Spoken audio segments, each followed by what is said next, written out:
Dans cette vidéo, je te donne 5 raisons qui m'ont poussé à m'expatrier vers le Maroc et 5 raisons qui me poussent aujourd'hui à quitter le Maroc en 2022. Reste bien jusqu'à la fin de la vidéo, je t'ai prévu un petit travelling qu'on m'a demandé déjà sur Casablanca, tu vas voir, c'est rapide, mais c'est sympa, c'est rien que pour toi, c'est juste après l'intro.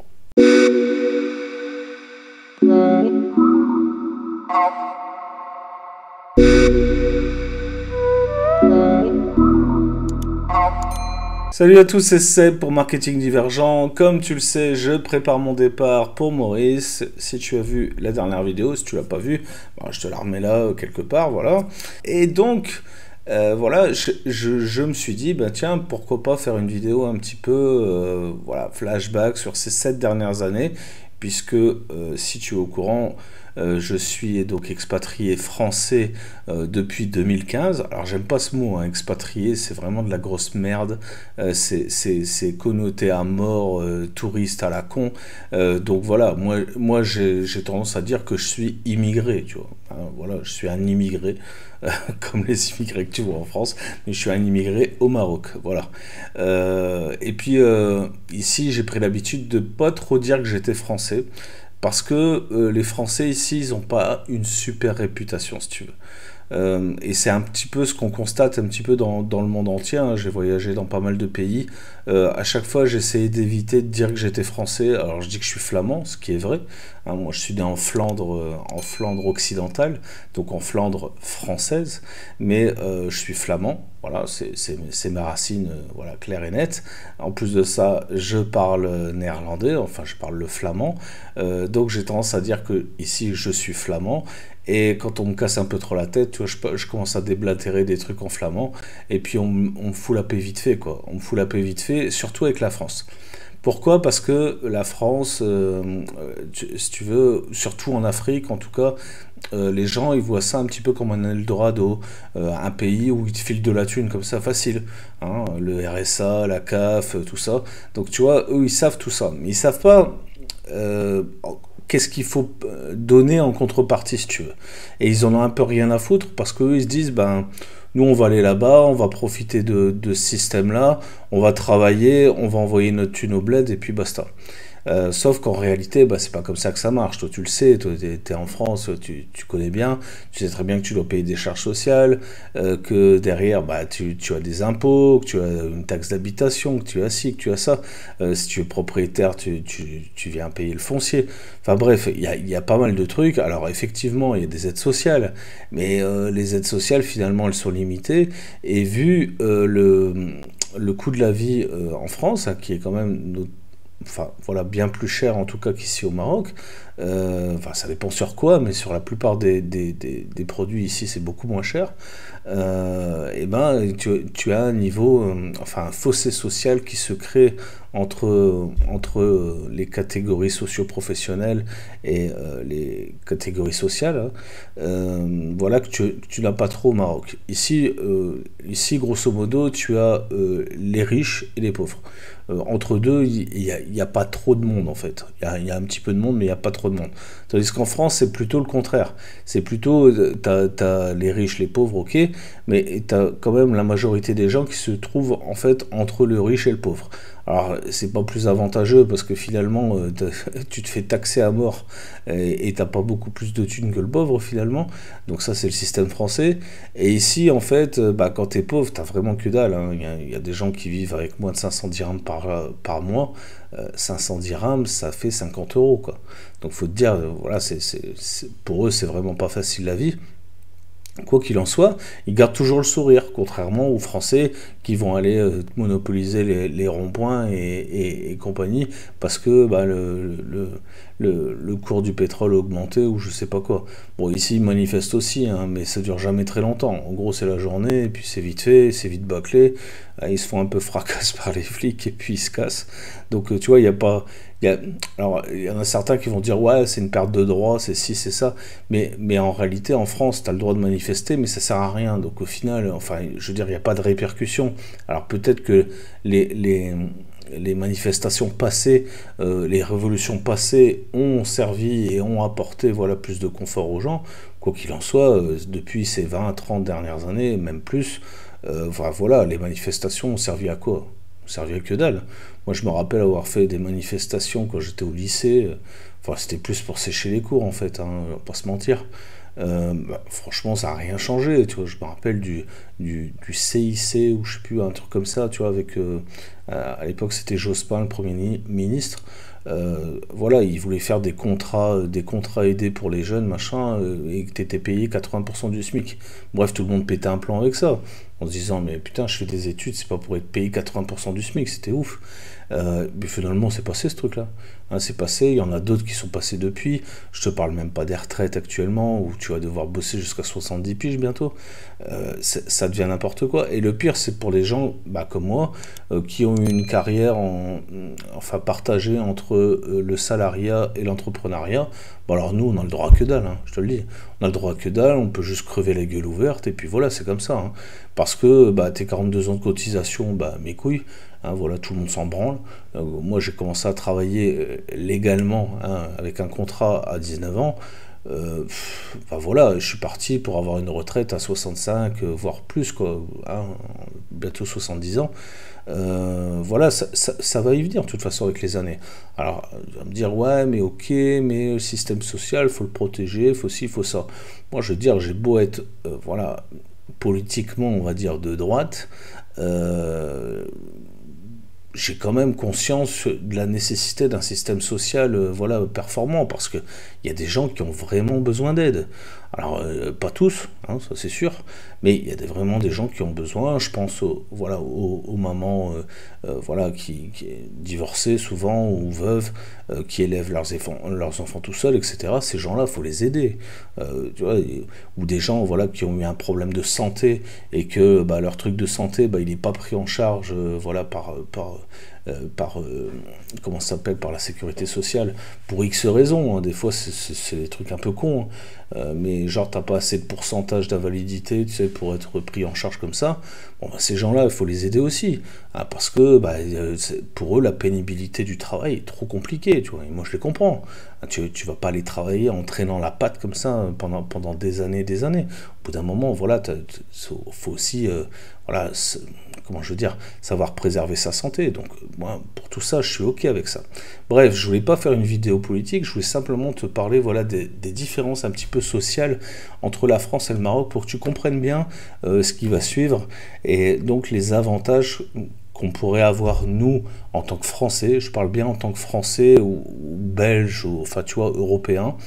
Et bah, pourquoi certains de ces avantages sont plutôt des inconvénients en ce qui me concerne, et c'est pour ça que voilà, que je quitte le Maroc, en partie pour ça, et voilà, et d'autres raisons personnelles, mais vraiment en partie pour ça. On va essayer de se concentrer vraiment là-dessus. Alors la première raison qui m'a fait venir vraiment au Maroc et pas autre part, parce que j'avais cette envie de m'expatrier à cause, voilà, à cause de l'URSSAF. Je vais arrêter, je vais pas baltringuer à te raconter n'importe quoi. C'était vraiment à cause de l'URSSAF. J'ai reçu un redressement de l'URSSAF que j'ai payé, hein. Voilà, de 45 000 balles sur plusieurs années, parce que j'avais pas déclaré ci comme ça, ou ils avaient pas calculé ci comme ça. Enfin bref, tu vois, des rappels de merde. Si tu es artisan en France, tu sais de quoi je te parle. Hein, ils te font des récapitulatifs d'année en année. Moi, d'un coup, ils se sont mis à faire un récapitulatif sur 3 ans, je crois 3 ans. Bref, je leur devais 45 000 balles comme ça du jour au lendemain. Juste au moment où le business il était en train de chuter, tu vois, c'était au mois de février, si je me rappelle bien. Et si tu connais le milieu du bâtiment, janvier-février, c'est les périodes creuses, c'est de la merde. Donc en gros, voilà, on s'occupe comme on peut, mais c'est jamais full activité, sauf certains cas exceptionnels, mais en général, c'est ça. Donc quand tu reçois ça, et que déjà tu te demandes comment est-ce que tu vas faire pour payer tes employés, ton local, tes bagnoles, enfin les camions, tout ça, le matériel que tu aurais voilà, en leasing ou autre chose, tu te dis mais putain, ils se foutent de ma gueule. Et tu leur demandes en fait un décalage, machin, ils te le refusent. Voilà. Clairement, ils disent non, non, non, c'est 45 000 balles tout de suite. Donc, et t'as 8 jours pour payer, quoi. Tu sais, on marche sur la tête, quoi. Tu leur dis non, mais soyez sympa, enfin voilà, vous me faites un récap de 3 ans. Voilà, faites-moi quelque chose, au moins un échéancier, Non, non, ils veulent rien savoir, ils t'envoient les huissiers, machin, enfin, c'est une tannée. Bref, dans les 30 jours à peu près, j'ai réglé cette somme, Et je me suis dit, ben, vous me niquerez plus, bande d'enculés, je me casse. Voilà, c'est fini, c'est terminé. Voilà, il y a pas moyen de discuter avec vous. C'est pas grave, moi, je vois ma vie autre part et j'irai donner mon pognon à un autre État, à un autre pays, etc. Bon. Moi, c'était une version, si tu veux, simplifiée de l'expatriation. Ce que je ne savais pas, c'est qu'il y avait ces notions de résidence fiscale, etc. Maintenant, je suis bien au courant de ça, bien sûr. Mais à l'époque, en tout cas, j'environnais pas ça. Pour moi, voilà, je me barrais et puis c'était réglé. Conclusion, si je suis parti, si j'ai choisi le Maroc, c'est voilà, pour ce côté proximité, si tu veux, de la France, et en même temps c'est un pays qui reste un peu francophone. Alors ici les gens parlent le darija, donc qui est un dialecte de l'arabe, mais et le berbère, mais ils parlent aussi énormément français. Beaucoup. Hein. La plupart des gens ici parlent français. Alors il y a des gens qui ne sont pas allés à l'école du tout, ou alors ils ont été à l'école coranique, donc forcément eux ne parlent pas français, mais c'est assez rare. Et moi, je vais dire sincèrement, j'ai grandi avec, avec les Arabes dans les quartiers, dans le Nord. Donc voilà, j'ai quelques bases, si tu veux, en arabe. Donc c'était assez facile pour moi de m'intégrer ici au Maroc. Donc ça, c'était la première raison. Deuxième raison, la fiscalité. Parce que ben, quand tu es expatrié, hein, donc tu es étranger, hein, quand tu arrives ici en tant que émigré, bah, tu as certains avantages quand tu crées une société. Alors les avantages ont disparu avec le temps, mais à l'époque, quand je suis arrivé ici, si je crée une société, j'avais une exonération fiscale sur 5 ans, une exonération complète, hein, donc pas d'IS du tout à payer sur 5 ans. Tu vois, en France, il y avait un système comme ça il y a une vingtaine d'années à peu près, je m'en souviens, où c'était progressif. C'est-à-dire sur 3 ou 5 ans, tu payes de moins en moins. Ici, c'était 5 ans, voilà, 5 ans full option. Donc c'était super cool. Moi, je me suis dit, impeccable, voilà, je fais tourner mes affaires depuis ici. Et puis, bah, voilà, je continue à facturer, mais pour le coup, bah, je facture ma société ici à Casablanca. Donc, je vais pouvoir rentrer pas mal de fric, machin, et ne pas payer d'IS. Ce qui était vachement cool. Et pour la rémunération, eh ben, il y avait un avantage aussi, c'est que je pouvais prendre des dividendes, donc tous les ans après mon bilan, après avoir payé toutes mes taxes, etc., en ayant retiré les 5% de garantie pour ma société, le reste, en fait, pouvait me revenir totalement en dividende. Ce qui était assez cool parce qu'il y a une imposition assez légère qui s'appelle l'impôt libératoire, et l'impôt libératoire, c'est 15%. Alors, c'est un peu plus compliqué que ça, parce que forcément, quand tu restes résident fiscal français, ce qui est mon cas, tu dois redéclarer cette somme perçue ici en France. Mais la France et le Maroc ont signé une charte de non-double imposition, de non-double imposition, c'est comme ça que ça s'appelle. Donc, c'est-à-dire que les taxes payées ici ne sont pas redevables en France. Quoi qu'il en soit, ça fait quand même augmenter ton quotient fiscal en France. Donc voilà, finalement, in fine, tu payes quand même des impôts en France. Mais voilà, tout cumulé avec ces avantages-là, en tout cas, c'était beaucoup plus intéressant pour moi de faire ça plutôt que de rester en France avec une société. Donc voilà la deuxième raison. La troisième raison est un peu plus surprenante, c'est le niveau de liberté. C'est-à-dire qu'en France, bah voilà, t'as pas beaucoup de liberté. Alors tu crois que tu en as, on te fait croire que tu en as, mais ta liberté, en fait, tu la payes 10 fois, 15 fois, 20 fois. Alors, je vais essayer d'être plus clair là-dedans. C'est-à-dire qu'on te permet en France très facilement d'être entrepreneur, par exemple, donc d'être totalement libre du système salarié. Donc ça, il n'y a pas de problème, ça va très bien en France, c'est très rapide, enfin voilà, c'est assez bien fait. Le problème, c'est qu'on te saigne. On te saigne comme une putain de vache à lait. Et donc, du coup, au bout d'un moment, bah, tu la payes ta liberté, quoi. Donc c'est plus de la liberté finalement. T'achètes ta liberté. Donc ça commençait vraiment à me tanner. Je t'ai expliqué juste avant avec l'histoire de l'URSSAF. Mais il n'y avait pas que ça. Hein. Il y a d'autres choses. Hein. Il y a TVA, l'IS, etc., etc. Donc voilà, et les charges sociales pour les salariés, un mec enfin voilà, que tu voudrais payer 2000 balles par mois, il te coûte 4000, 4200 balles en France. Enfin, je veux dire, c'est quand même ouf, hein, toutes charges comprises, voilà, c'est quand même énorme. Donc voilà, donc le mec, déjà, tu lui mets la pression pour qu'il te ramène au moins 5000 balles par mois, parce que sinon, tu n'arrives pas à le payer. Donc tu vois, déjà, tu vois, c'est une charge mentale énorme. Ici, c'est beaucoup moins cher que ça. C'est beaucoup plus intéressant, ne serait-ce que si tu veux un employé, à partir de, je sais pas, 350, 400 euros par mois, tu peux commencer à avoir du personnel. Alors, c'est pas du personnel très qualifié, mais voilà, pour 10 000 dirhams, hein, donc 1000 euros, tu as quelqu'un qualifié ici au Maroc, hein, voilà, et aussi qualifié qu'en France, hein, voilà, à peu près. Voilà. Alors c'est pas tout à fait, ils n'ont pas tout à fait le même caractère qu'en France, forcément, c'est un peu différent. Mais grosso modo, tu peux avoir pour les mêmes compétences, voilà, quelqu'un ici pour 1000 euros, alors qu'en France, bah, il va te coûter voilà, beaucoup plus cher, hein. Il faudra le payer au moins 2000 euros. Et puis après, les charges sociales, bah, elles sont aussi importantes qu'en France, hein, c'est à peu près la même chose, sauf que comme la base brute en fait est beaucoup plus basse, bah, du coup ça fait beaucoup moins cher. Voilà, c'est juste ça. Donc alors ici il y a des plafonds, mais enfin il y a des paliers si tu veux. Donc, je ne vais pas rentrer dans le détail, mais en gros quelqu'un que tu payes voilà 1000 euros par mois, hein, l'équivalent de 1000 euros par mois, c'est en gros la tranche haute. Donc tu payes 40%, quoi. Donc c'est toujours moins cher qu'en France, hein. En France, c'est plus sur 50, 55%, voire 60%. Ça dépend du statut. Mais voilà, ça revient moins cher. Tu as à peu près les mêmes compétences. Les Marocains sont très éduqués. Voilà, vont beaucoup à l'école d'ailleurs. Ils ont souvent beaucoup plus de diplômes que les Français. Donc voilà, il n'y a aucun problème là-dessus. Tu peux trouver une main-d'œuvre compétente. Après, niveau mentalité, bon, ils travaillent plutôt quand ils ont envie. Bon, ça c'est encore un autre discours, ça dépend des gens, voilà, ça dépend des régions, ça dépend un peu de tout. Moi, j'ai pas eu que des bonnes expériences avec des salariés, je te le dis, mais en France non plus. Donc voilà, je vais dire que c'est à peu près kiff-kiff. Donc ça, c'était voilà la troisième raison, c'est bah, enfin, pour la même chose, en fait, ici, bah, ça me coûtait moins cher et que j'avais l'impression d'avoir plus de liberté. Quatrième raison, je crois que j'en suis à 4, la liberté personnelle. Parce que là, je te partais la liberté un petit peu dans le travail, dans l'exécution, voilà, dans les projets, mais c'est aussi la liberté personnelle. C'est-à-dire qu'ici, on ne va pas t'emmerder.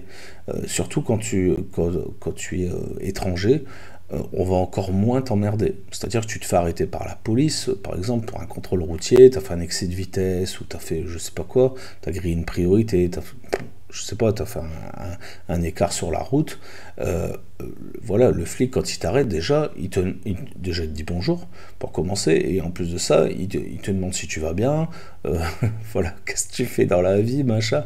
Enfin, le mec, il va déjà te taper discute avant de faire quoi que ce soit, et en même temps, il te demande tes papiers, si tu es en règle, hein, à 9 chances sur 10, il te laisse passer.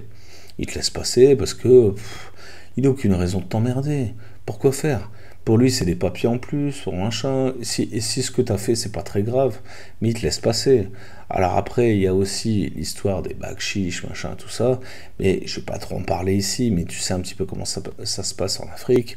Forcément, si tu fais un petit billet, bon, ça va un peu mieux. Mais tu peux pas le faire à tout le monde, hein, donc faut pas trop jouer avec ça non plus. Et en plus de ça, il y a beaucoup de répression sur la corruption, donc il faut faire très attention avec ce genre de pratique. Quoi qu'il en soit, ça existe, hein, on va pas se mentir. Je suis pas là pour te raconter des conneries.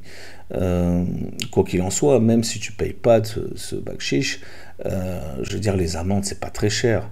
Pour un excès de vitesse, au pire, on va te demander quoi? 300 dirhams, ça fait 30 euros. C'est rien du tout. Alors, il y a aussi un système de permis à points, mais comme tu es étranger et que tu as un permis français, bon, on ne te prend pas la tête avec les points, toi. Alors, normalement, quand tu es installé ici depuis longtemps, que tu as une carte de séjour, etc., machin, tu dois faire transformer ton permis en permis marocain, mais la vérité, c'est que dans les faits, pas grand monde le fait, hein. Voilà, moi, j'ai toujours gardé mon permis français, je n'ai jamais changé, et on me l'a jamais reproché. Donc voilà, tout système de points, de machin, tout le monde s'en fout en fait. Les amendes, tu les payes, bref, mais c'est pas très cher, hein, et puis ça se fait dans la bonne humeur. Hein. Donc voilà, tu vois, t'es pas oppressé, on te fait pas la morale, enfin voilà, on se prend pas pour ta mère ou ton grand-père, tu vois, te raconter la vie, quoi. Et c'est ce qui se passe en France. En France, tu te fais attraper pour un petit excès de vitesse, 3 km/h, mon Dieu. Ils vont te raconter la moitié du code civil et ils vont t'expliquer que voilà, tu es un danger public, que t'es ci, que t'es ça. Non, il faut arrêter de marcher sur la tête, quoi. Surtout quand t'as des bonnes bagnoles, machin. Enfin, moi, j'ai toujours roulé dans les voitures correctes. Bref, je risque rien à rouler à 5 ou 10 km/h au-dessus, faut pas déconner non plus. Donc voilà, ça c'est une liberté personnelle que j'apprécie beaucoup ici. La dernière raison, donc je sais pas si j'en suis à 5, je suis peut-être à 6, je suis peut-être dépassé, c'est pas grave, on s'en fout de toute façon. Je voulais juste voilà, te donner une autre raison qui m'a fait venir ici au Maroc par rapport à la France, c'est le climat. Ici, il fait en gros 20-25 degrés toute l'année. Alors ça dépend où tu te trouves au Maroc. Hein. Moi, je suis sur la côte atlantique, hein, tu vois, près de Casa.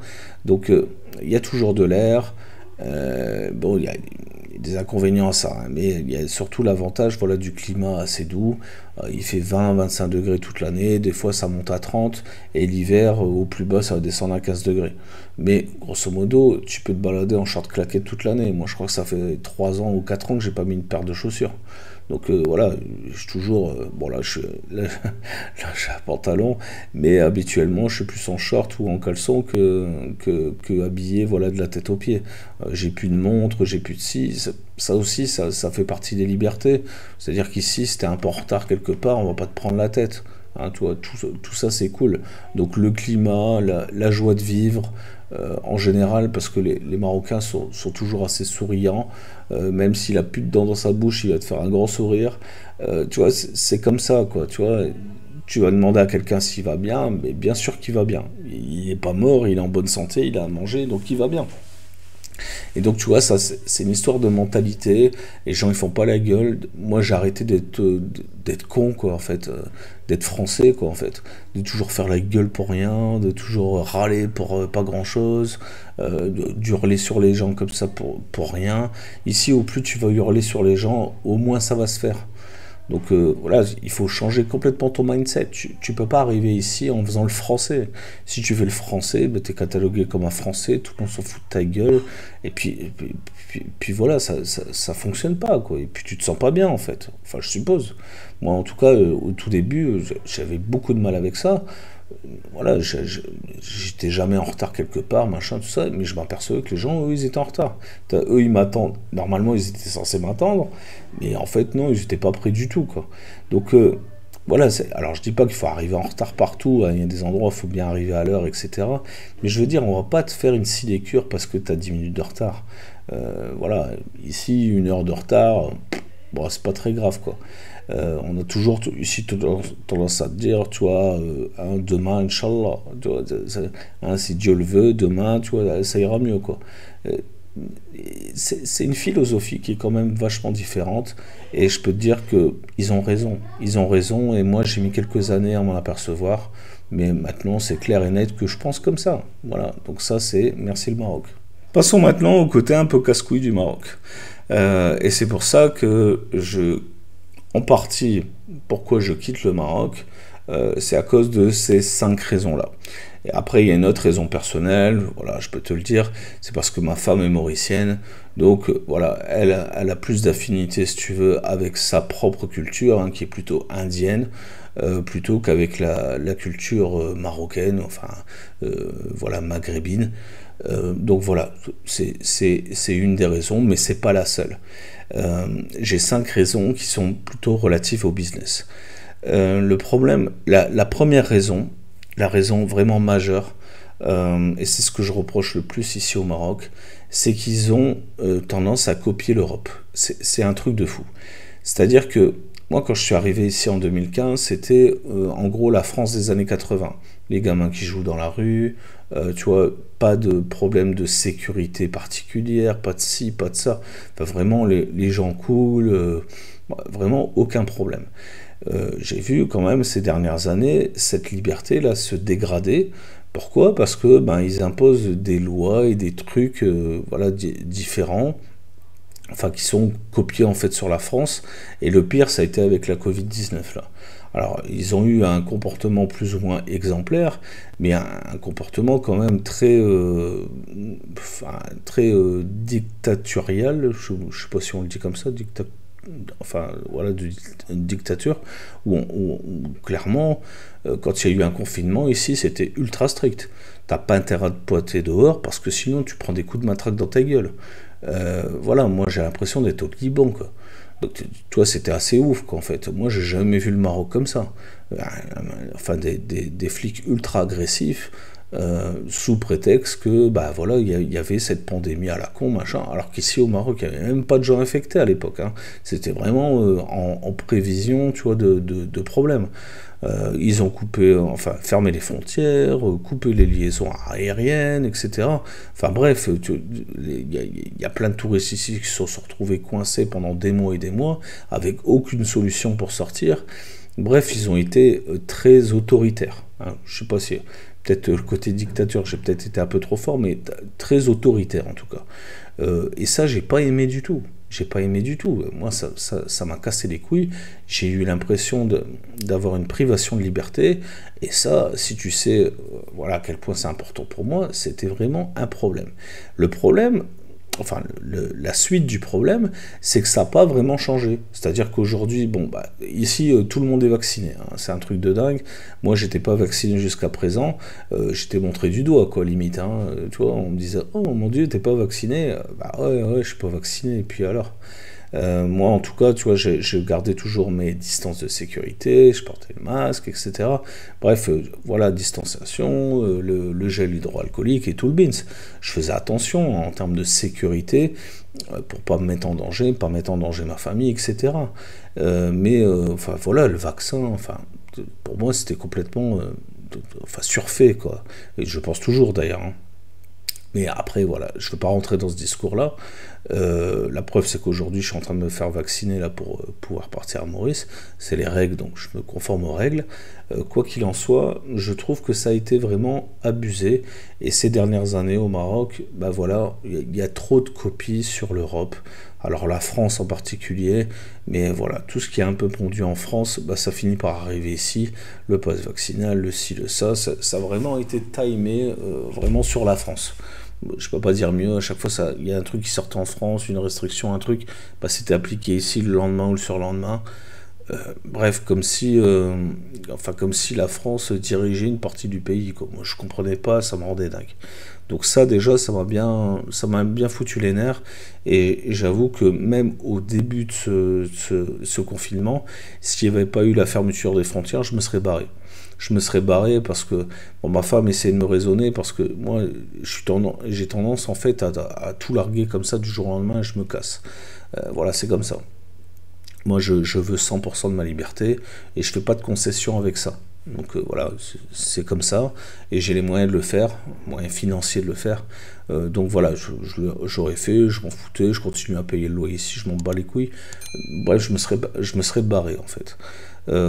Sauf que en fait, bah, il n'y a pas d'autres pays où c'était bien mieux en fait, hein. C'était la merde un peu partout. Donc voilà, se barrer pour aller où finalement? Bon, voilà, c'était. Bon, aujourd'hui c'est Maurice, mais à l'époque en tout cas, il n'y avait pas de destination à proprement dit, et la France c'était encore pire. Donc voilà, il n'y avait pas moyen finalement. Quoi qu'il en soit, voilà, j'ai pas du tout apprécié ça. Et j'apprécie pas le fait qu'ils copient trop la France. Je pense que le Maroc est suffisamment aujourd'hui développé. Il y a des infrastructures énormes ici.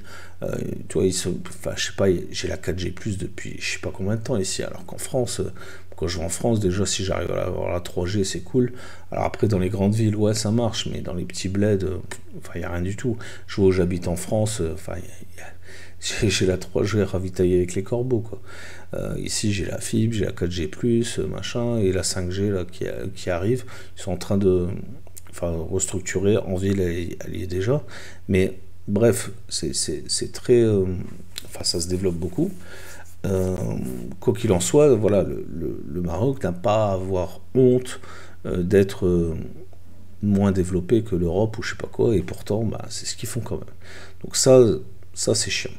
Deuxième raison, le système bancaire. Alors le système bancaire ici, C'est entre le Far West et le désert. Hein. C'est du n'importe quoi, mais c'est n'importe quoi. Déjà, t'appelles, il n'y a personne qui te répond, déjà, pour commencer. Alors, tu es obligé de passer par les centres d'appel, je sais pas quoi, machin, mais forcément, dans un centre d'appel, tu sais très bien que tu vas avoir quelqu'un qui est de bonne volonté, mais qui a aucun pouvoir. Ils peuvent pas te répondre ainsi, ils peuvent pas faire ça sur ton compte, ils peuvent pas... Enfin, bref, t'as pas la réponse à ta question. Alors, quand tu es particulier, que tu as un problème avec ta carte ou je sais pas quoi, ma foi, tu as le temps, tu vois, d'aller perdre ton temps à l'agence, je sais pas quoi, puis voilà, bon, ça fait chier, mais tu le fais, quoi. Quand tu es professionnel, ça commence vraiment à casser les couilles, parce que le temps que tu perds à faire ça, ben, t'es pas en train de bosser. Donc, moi, je vois ça comme une perte. Bon, je dis pas combien je gagne à la journée, mais moi, une journée de perdu, crois-moi, ça a un impact sur mon chiffre d'affaires. Donc, tout ça, tu peux pas leur expliquer ça. Enfin, ils font style qu'ils comprennent pas, quoi. Tu perds un temps fou avec ces conneries et c'est un truc de malade. J'ai déjà attendu 45 jours pour avoir un virement depuis la France. Parce que ça passe par les commissions de change, la vérification, enfin la Cour des comptes, je sais pas quoi. Bref, ils vérifient tout. Alors, soi-disant pour l'histoire du terrorisme, le blanchiment d'argent, etc. Donc, ouais, ok. Sauf que en France, en Europe, tout ça, ce genre de contrôle, c'est 2 clics sur leur ordinateur et puis c'est réglé. Au pire, ils te posent une question, tu dois filer un justificatif, mais ça s'arrête là. Ici, c'est tout manuel et ça prend des semaines. Ça reste là, traîné sur le bureau d'un type. Il y a d'autres demandes qui viennent s'accumuler dessus, etc. Du coup, c'est traité n'importe comment. Et parfois, en quelques jours, c'est réglé. Toi, tu essayes d'avoir une explication parce que tu dis, non, mais attends, il y a peut-être quelque chose que je fais mal.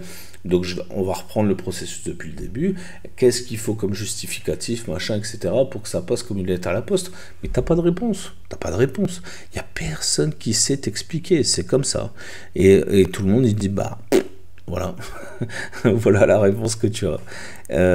Donc ça casse la tête. Troisième raison, la devise. Ici au Maroc, ce n'est pas une devise, c'est le dirham marocain. Le dirham marocain, c'est la monnaie locale. Quand tu as un compte en dirham convertible, enfin quand tu es étranger, un compte en dirham convertible pour donc déposer des devises, hein, des euros, des dollars, tout ce que tu veux, et tu as un compte en dirham. Quand tu fais des transactions ici à l'intérieur du pays, tu travailles donc avec ton compte en dirham. Quand tu fais des transactions à l'extérieur, tu travailles avec ton compte en dirham convertible. Sauf que bah, c'est la même galère. Si tu veux acheter quelque chose à l'étranger, bah, il te faut une carte spéciale. Cette carte spéciale, elle est limitée. Tu ne peux pas acheter tout ce que tu veux.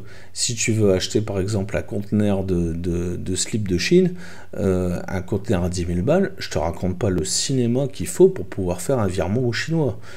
C'est une tannée. Donc, voilà, je ne dis pas que c'est impossible, mais c'est vraiment une tannée. Alors, tu es obligé de passer par des intermédiaires en plus de ça, parce que sinon, tu deviens ouf. Donc, tout ça, ça te coûte un fric monstre. Sinon, avec ta petite carte, bah, tu es limité, genre, je sais pas, genre 1000 euros par jour. Hein, tu peux avoir la super carte machin à 1500 ou 2000 euros par jour. Mais tu feras rien de plus que ça. C'est compliqué. Pour avoir PayPal, oublie direct. Il y a une seule banque ici qui accepte PayPal. C'est Attijari ou Wafa Bank. Et encore, c'est un gros problème. Et ils ont eu beaucoup de problèmes de réputation aussi, parce que soi-disant, ils ne géraient pas les comptes comme il faut, etc. Donc ça fait un peu flipper dans ce genre de banque.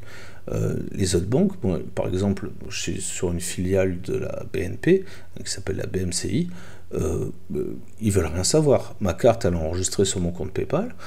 Donc voilà, je peux payer en fait par PayPal, si tu veux, avec ma carte internationale. Donc je peux payer par PayPal, mais je peux pas recevoir de fonds. Donc genre mes clients qui sont en Europe, ils ne peuvent pas me payer par PayPal, parce que sinon j'arrive pas à rapatrier le pognon. Donc tu sais, on marche sur la tête, quoi. Tu vois, le système, il fonctionne qu'à moitié. Et même PayPal, en fait, ils refusent, tu vois, de payer sur ton compte courant, ils vont payer sur ta carte. Alors, et c'est comme s'ils te faisaient un remboursement d'une transaction bancaire. Et tout ça, ça met un temps de folie. Hein, tu es parti pour 15 jours, tu vois, de transactions, et à la fin, on te dit « Ah bah non, c'est pas possible ». Moi, j'ai eu le coup où je demandais un remboursement PayPal, donc sur ma carte, Et au bout de 15 jours, on me dit, bah non, en fait, ta banque a refusé de recevoir les fonds. Donc, c'est retourné sur mon compte PayPal, genre 15 jours encore après. Donc, pendant 30 jours, en fait, la thune a disparu. Tu sais pas où elle est. Et c'est comme ça. Et c'est comme ça, et il n'y a personne qui te donne des explications claires. C'est tout un charabia qui ne va rien dire, et puis voilà, on dit, bon, bah, peut-être que plus tard ça ira mieux. Inch'Allah, encore une fois. Donc ça, voilà, c'est un problème dans le business. Autre problème que j'ai pas abordé voilà, juste avant, je t'ai parlé des avantages fiscaux, tout ça au Maroc, ok. Sauf qu'après, quand tu payes l'IS, donc quand tu travailles en fait uniquement avec l'étranger, bah, tu as le droit à comment on appelle ça, à un allègement de ton taux d'imposition à la société. Donc tu payes un IS réduit. Sauf que si tu fais une seule transaction ici, localement, donc au Maroc, avec une autre entreprise marocaine par exemple, et bien du coup, tu perds cet avantage-là. Ça veut dire que toi, entreprise étrangère, tu peux absolument pas travailler avec une entreprise marocaine. Et ça, c'est une prise de tête. Parce que si par exemple tu veux sous-traiter voilà, une partie tu vois, d'un contrat, etc., que tu auras avec la France, ben, c'est compliqué. C'est compliqué, il faut faire attention que ce ne soit pas interprété comme une transaction directe, enfin je veux dire un partenariat direct, parce que ça peut se compliquer, et du coup ben, tu serais taxé en IS à hauteur de je sais pas combien de pourcents, au lieu d'être en imposition réduite. Alors quand c'est toi qui payes juste du service, ça va. Mais quand, par exemple, toi, tu voudrais, par exemple, partager un contrat, et c'est l'autre entreprise qui a le contrat, et qu'elle, elle te paye ensuite, voilà, c'est un bordel. Parce que tu vas devoir donc facturer cette société-là, et donc, du coup, c'est niette, parce que si tu fais ça une fois, tu perds ton avantage, c'est mort. Donc, voilà, tout ça, c'est trop compliqué pour que ce soit facile. Alors, si tu n'as pas besoin de tous ces trucs-là, bah, t'en as rien à foutre, hein, du coup. Mais moi, je te parle de ce qui m'impacte au quotidien et ce qui commence vraiment à me casser les couilles sévères. Il y a bien sûr d'autres avantages à ça dont j'ai pas parlé avant, comme le service comptable, franchement royal, 100 fois, 20, je sais pas, 200 fois mieux qu'en France. J'en ai fait des comptables en France, hein, des cabinets comptables, et celui que j'ai ici, il est royal. Il fait tout, tout, tout, tout, tout, tout. Et pour une misère, je paye 120 balles par mois, et il fait tout, tout. Voilà. Même mes assemblées annuelles, machin, ça, il me fait tout. Donc voilà, il s'occupe de tout, des salaires, des ci, des ça, tout est informatisé, tout est... Enfin, vraiment, c'est la royale, quoi. Donc voilà, c'était un petit peu voilà, les inconvénients voilà, business. Maintenant, les inconvénients personnels, je dois te dire aussi, le problème, c'est ta façon de te nourrir ici au Maroc. Et ça, c'est devenu vraiment un problème. Ça l'était pas en 2015, mais ça l'est devenu au fur et à mesure des années. Tu sais, quand tu as mangé toute ta vie d'une certaine façon, tu as tes habitudes alimentaires, etc., bah, tu continues, en fait, même quand tu es dans un autre pays, à vouloir bah, manger certains trucs. Alors, on parle pas des histoires à la con avec le porc, etc. Il y a aussi du porc ici. Hein. Ici, il n'y a pas que des musulmans au Maroc. Hein. Il y a des juifs, des catholiques, enfin bref, il y a toutes les religions. Donc, c'est pas le problème de ça. C'est le problème de la qualité des produits. Quand tu vas recevoir, en fait, ben, je sais pas, que ce soit du jambon, du fromage ou je sais pas quoi qui a été importé, ben, souvent il a été mal importé dans des conteneurs frigo qui n'ont pas fonctionné ou mal fonctionné, et toi tu te retrouves avec un truc qui est à moitié pourri. Donc ça arrive sans arrêt. Quand tu fais les courses, machin, enfin, tu te fais livrer tes courses ou quoi, il y a souvent plein de produits comme ça, tu vois, tu peux les balancer direct à la poubelle. Alors, en général, ils sont assez sympas, ils les reprennent, mais tout ça, c'est encore une charge mentale, tu vois, inutile. Ou alors, c'est de mauvaise qualité. C'est vraiment pas bon, c'est pas comme il faut. Donc ça, c'est un peu galère. Et je t'ai pas parlé du pire, c'est que tu payes ces produits une véritable fortune. Ici, il ne faut pas t'étonner de payer 10 € un paquet de café. Hein, je crois que moi, je consomme du Lavazza. Hein, tu vois, je ne fais pas de pub, mais voilà, j'en parle, je dois payer 8,50 €, je crois à peu près, le paquet de 250 grammes. Donc voilà, c'est une fortune. Alors tu vas me dire, ouais, il y a d'autres cafés, machin, ouais, ok, sauf que l'autre, moi, je trouve dégueulasse. Alors, les cafés enfin, qui sont faits ici, machin, moi, je les trouve infects. Donc voilà, je les consomme pas, je consomme celui-là, et il me coûte très cher. Alors, tu vas me dire, ouais, mais c'est juste un ou deux trucs. Non, c'est pas un ou deux trucs. C'est en gros tout ce qui est importé est vraiment surtaxé ici en droits de douane, en TVA, etc. Donc du coup, ça coûte très très cher. Donc c'est tout ce qui est importé en gros. Après, il y a d'autres avantages, hein, comme les légumes. Ici, j'ai jamais mangé des légumes aussi bons de ma vie, à part ceux que je cultivais quand j'habitais à la campagne, quand j'étais gamin. Sinon, ici, une carotte, elle a un vrai goût de carotte. En France, crois-moi, ta carotte, elle a un goût de merde, hein. Enfin, elle a un goût de flotte, en fait. Ou les tomates, là, qui viennent d'Espagne, je sais pas où. Ici, il n'y a pas de ça, hein. Ici, les légumes, ils sont vraiment du goût, etc. Donc, et ça vaut rien, hein. Pour 10 €, t'as un cabas plein de légumes. Enfin, bref, ça vaut vraiment que dalle. Donc tout ça, tu vois, il y a toujours une part d'avantages, d'inconvénients, mais en globalité, si tu veux des bons produits, si tu veux de la bonne viande, qui provient pas d'un élevage en batterie ou je sais pas quoi, ou du poulet aux hormones, ou du mouton aux hormones qui a bouffé les poubelles, parce qu'il faut voir ici, enfin, comment ils sont élevés les trucs, tu vois, tu deviens dingue, hein. Une norme sanitaire, et alors là, les végans, les spécistes, ils pèteraient un plomb ici, hein. Donc si tu veux pas de cette viande-là, cette viande de merde-là, eh ben il va falloir aller dans des boucheries de luxe.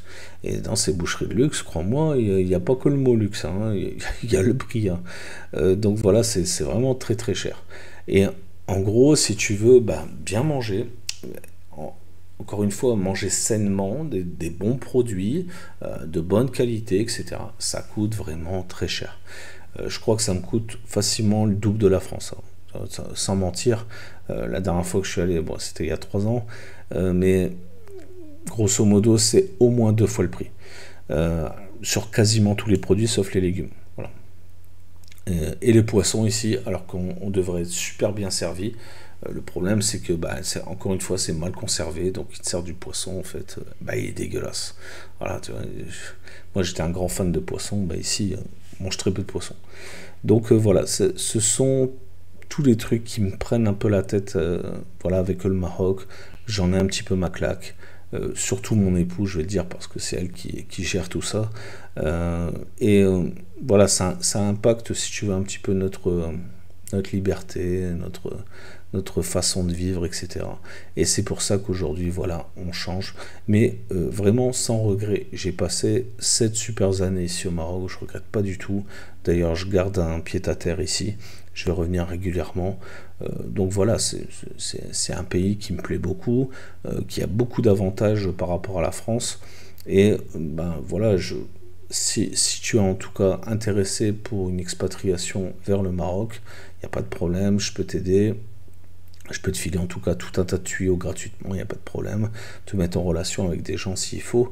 Mais vraiment, c'est une belle opportunité quand tu es français de pouvoir au moins avoir ta première expérience d'expatriation simple, facile. Alors je dis pas que pour avoir la carte de séjour c'est facile, hein, c'est un dossier comme ça.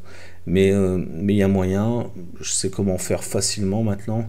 Donc voilà, tout ça, tout est devenu en fait facile si tu veux avec les années. Moi je suis arrivé, tu vois, un petit peu à l'arrache comme ça, sans conseil, sans ci, sans ça. Mais ici il y a une façon de faire que j'ai adopté avec les années et que je peux te transmettre, voilà, sur simple demande. Il suffit d'aller voir en description, tu regardes, tu vois, il y a mon Telegram, tu viens me contacter, on a une discussion sur le Maroc. Voilà, ça me fait toujours plaisir de parler de ce très beau pays, et j'ai pas parlé de la géographie, de ci, de ça, etc. Voilà, j'ai juste parlé, voilà, des avantages et des inconvénients, et je t'ai réservé pour cette fin de vidéo un petit travelling voilà, de Casablanca. J'y étais l'autre jour, je me suis dit tiens, je vais filmer un petit peu mon retour. Alors ça n'a pas filmé longtemps, ça a filmé un quart d'heure, 20 minutes, mais je te le mets quand même un peu en accéléré avec un peu de musique à la fin de cette vidéo. J'espère que tu apprécieras, et on se voit bientôt pour une prochaine vidéo. Si tu veux en savoir plus pour le Maroc, mets-moi des commentaires, mets-moi ça en commentaire, pose-moi tes questions, et puis si je trouve ça pertinent, je referai une autre vidéo sur le Maroc pour t'expliquer un petit peu mieux, ou rentrer un peu plus en détail sur tel et tel sujet. Ça me dérange pas d'en parler, au contraire. Je voulais vraiment dire que j'ai passé vraiment de très bonnes années ici, et je regrette pas du tout d'être parti de la France en 2015. Et voilà, le Maroc, si c'était à refaire, je le referais sans problème, malgré les petits défauts dont je t'ai parlé en deuxième partie de vidéo. On peut s'y faire, on peut passer outre. S'il avait fallu que je reste encore quelques années ici, je serais resté quelques années ici sans problème. Donc voilà, je me sens quand même vachement bien ici, et beaucoup mieux qu'en France, il n'y a pas photo. Sur ce, je te souhaite la bonne journée, la bonne soirée, et je te souhaite le meilleur. À bientôt, ciao, bye, c'était Seb, ciao.